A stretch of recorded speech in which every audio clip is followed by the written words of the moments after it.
Welcome to ಸಸ್ಯ connection. I am Krishna from Bangalore.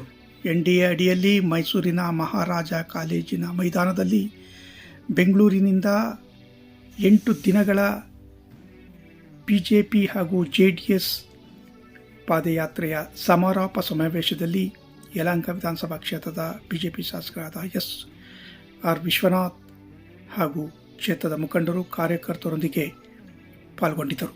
ಬೃಹತ್ ಸಂಖ್ಯೆಯಲ್ಲಿ ಭಾಗವಹಿಸಿದ ಜನರೊಂದಿಗೆ ಭ್ರಷ್ಟ CM ಹಾಗೂ ಭ್ರಷ್ಟ ಜನವಿರೋಧಿ ಕಾಂಗ್ರೆಸ್ ತೊಲಗಿಸುವ ಸಂಕಲ್ಪ ಮಾಡುವುದರೊಂದಿಗೆ ಎರಡೂ ಪಕ್ಷದ ನಾಯಕರು CM ರಾಜೀನಾಮೆ ಕೊಡುವವರೆಗೂ ಹೋರಾಟ ಮುಂದುವರಿಸುವ ನಿರ್ಣಯ ಪ್ರಕಟಿಸಿದರು.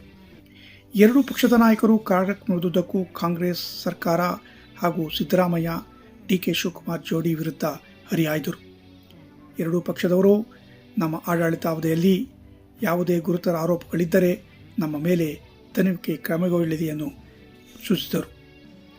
ಶಿವಕುಮಾರ್ ಅಪಾರ ಪ್ರಮಾಣದಲ್ಲಿ ಅಕ್ರಮವಾಗಿ ರಾಜ್ಯದ ಸಂಪತ್ತನ್ನು ಲೂಟಿ ಮಾಡಿ ಹಣ ಗಳಿಸಿದ್ದಾರೆ ಎಂದು ಆರೋಪ ವ್ಯಕ್ತಪಡಿಸಿದರು. ಯಡಿಯೂರಪ್ಪನವರು ನನ್ನ ಬದುಕಿನ ಕೊನೆಯ ಉಸಿರಿರುವವರೆಗೂ ರಾಜಕೀಯದಲ್ಲಿದ್ದು ನಿಮ್ಮನ್ನು ಮನೆಗೆ ಕಳಿಸುವೆ ಎಂದು ಸಿದ್ದರಾಮಯ್ಯ ಮತ್ತು ಶಿವಕುಮಾರ್ ವಿರುದ್ಧ ಗುಡುಗಿದರು. BJPಯ R ಅಶೋಕ್ ಹಾಗೂ JDS ಯುವ ಮುಖಂಡ ನಿಖಿಲ್ ಕುಮಾರಸ್ವಾಮಿಯವರು ಸಿದ್ದರಾಮಯ್ಯ ವಿರುದ್ಧ ವಾಗ್ದಾಳಿ ನಡೆಸಿದರು. ನಿವೇಶನ ಪ್ರಕರಣ ಕುರಿತು ಕಿರುಹೊತ್ತಿಗೆಯನ್ನು ಬಿಡುಗಡೆ ಮಾಡಲಾಯಿತು.